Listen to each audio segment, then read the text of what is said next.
I wasn't set up for a winning life, but it became one.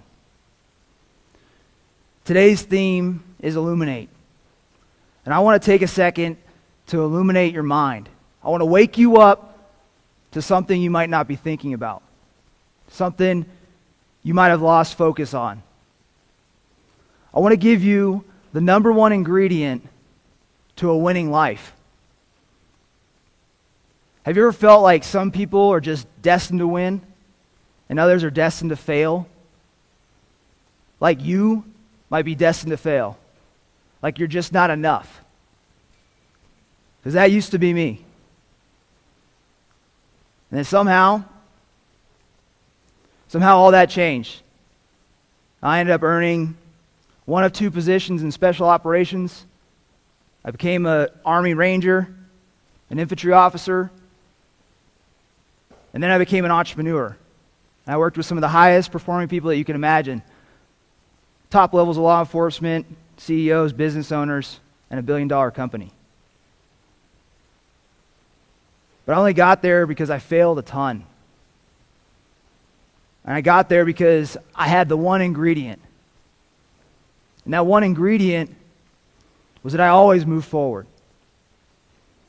See, life has a way of conforming to your dreams when you don't stop, when you don't quit. And I had that ingredient. As a kid, the odds were against me. And this message isn't about me, this is about you.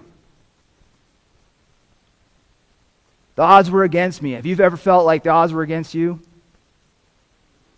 I grew up in a small town of 300 people, low income. My dad used to hunt to put food on the table. We had government cheese, coupons. The neighbors would bring food over sometimes to help us out. It was a tight community, but it was sheltered. I was a small, shy kid, and then somehow I did the unbelievable. Well, I never had belief. I never thought I could do great things. And as I started getting older, I started believing myself a little bit. In the 8th grade, my class was 7 people strong. 7 of us. I got out of 8th grade, I went into high school. Some of the older kids convinced me to come out for wrestling. Still felt shy and nervous, but I went out and I did it anyway. And because I had 3 brothers, I could hold my own. And started to feel good about myself, started to win a little bit. And that small, shy kid that I was growing up kind of started going away. And then I had my first dream. First dream was my junior year in high school. I wanted to be an athlete. I wanted to make a name for myself as a wrestler. So I got obsessed. I started training 2, 3, 4 times a day. Finally believing in myself. But that dream didn't last very long. My senior year, it ended. I was in this regional qualifying tournament, and the agreement that I had with myself was that if I went on to state that year, if I qualified, made it through regionals, the regional qualifying tournament, I was good enough to be an athlete. And so I found myself in a match for 3rd place. And at the time, all the years prior, they had taken the top 2 finishers of that tournament and allowed them to go on to state. And the guy that was ranked 2nd, I could beat him. I beat him earlier that year. My freshman year, he beat me. Sophomore year, he beat me. My junior year, we went toe-to-toe. He still beat me. My senior year, I beat him in a freestyle tournament, mopped him up. So I knew that all I had to do was win this one match. I would go on, I'd beat him, I'd go to state and accomplish my dream. I went into double overtime with this opponent. Hardest match of my life. And I've ran 100 miles in what time? We go into double overtime, and I can still remember it today. The clock's counting down. 5, 4, 3, 2, 1. I shoot, I take him down, and I win. I'm elated. I get up, I go over to my coach, I hug him, I'm emotional. It's like my dream's coming true. He whispers into my ear, he says, "Hey, great job, Jeremiah, but they're not taking the top 2 this year." My coach didn't want me to get distracted. He kept me focused on the match that I was in, but that news destroyed me. And all of a sudden, my dream went away, and so I drifted. Gave up on myself, and I conformed to a life that I didn't really want. I joined a community college with some friends, dead inside, feeling like a loser. Along that journey, some time passed, 2 semesters at this community college, and I got fed up. I decided to move forward. I made the hardest decision of my life at the time, and I dropped out of college. I enlisted in the military. In the military, you have 2 choices. You can enlist as a soldier, or you can become an officer. I didn't have a degree, so I enlisted as an engineer. I made it through the first initial stages of training. I was still that shy kid trying to get away from that identity. Made it through some training and started to feel a little bit better about myself. No longer like the failed athlete I saw myself as. And then I was in Iraq in 2006, and we had a lieutenant that died. I was there for 15 months. He was driving down the road. A roadside bomb hit his vehicle, and he took shrapnel to the legs, and he bled out. It was during that time that I started asking myself, what do I really want? I was 18 years old, asking, what do I really want? So I got clear about it. I said, you know what? I want to become a leader that makes a difference. I want to go back to college and finish what I started. And I want to push myself and serve with the elite. I want to serve with the best. I want to change paths, move from an engineer into an infantry soldier, and I want to serve with the best. And I was scared, still saw that small, shy kid that I was inside. But I took the risk and I decided to move forward. I went back to college. College was hard for me. I had stress from the deployment, had been there for 15 months. I was on my own. I was isolated. I had testing anxiety. You put a test in front of me, my heart rate would get so jacked up, I'd blank out. I couldn't even spell my name. I pushed through those failures. I hadn't read a full book in my entire life. Skimmed the chapters in high school, same thing in elementary school. I felt like a fraud. Who was I to be on this path? I shut that little voice up and I just kept pressing forward. Through all the failures, all the failed tests, all the injuries, I kept pressing forward. And then I woke up one day. I was living my dream. I made it into the 75th Ranger Regiment. I made it to the elite. I made it and became an Army Ranger. And not only did I make it, but I was charged with leading them.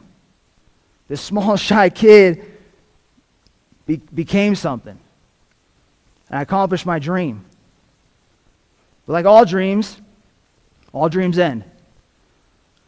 My dream ended on New Year's Eve. While the rest of the world was out partying and enjoying themselves, I was moving to my toughest Ranger mission. My platoon was the Bad Mothers platoon. We were tasked with capturing or killing a high-value target overseas with a partner force. We were confident going in. We had prepared, and we had planned, and we expected to win. We got on the ground, and things went south. It turned into one of the nastiest firefights that you can imagine. We had a barricade shooter, small arms fire. We had machine gun fire at close proximity, RPG rounds shooting in the periphery, grenades being thrown down on top of us. The result is that multiple U.S. forces were wounded, multiple partner forces were wounded. One of my team leaders took shrapnel to the face. One of the partner forces got shot in the chest. We got outmatched, and we had to exfil. The next day, because of the intelligence that we had gathered from that objective, our higher headquarters was able to conduct several kinetic strikes, eliminate the enemy fighters that we were after that night, disrupt the terrorist network, and achieve strategic success. While they won, it didn't feel like we did. I showed up, all my guys were in the hospital that next day. I walk in, headquarters was celebrating the victory. At the same time, we were passing out Purple Hearts to all the fighters. I felt like a failure again, like I let them down. I dissect that night over and over. What did I do wrong? What could I have done better? It was like that kid that I once was, that shy kid came back again. So I wrestled with that for a really long time. And then again, one day I decided to wake up and press forward. I realized that nobody died that night. None of the friendlies, they didn't die. The team leader that took shrapnel to the face, he lost an eye, but he still lived. One of my senior NCOs saved the partner force's life that was shot in the chest. Months later, he was there for his newborn's birth. We won. One of the squad leaders that took shrapnel to the legs, he now has twins. We won. So I decided to press forward. And like all things, I moved forward, and I got to a crossroads in my military career. I had to choose between an uphill option and a down, an easy path and a harder path.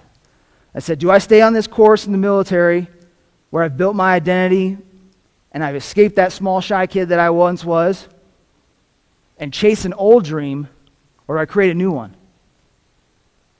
So I decided to take the harder path, and I left the military. One of the hardest decisions I ever made.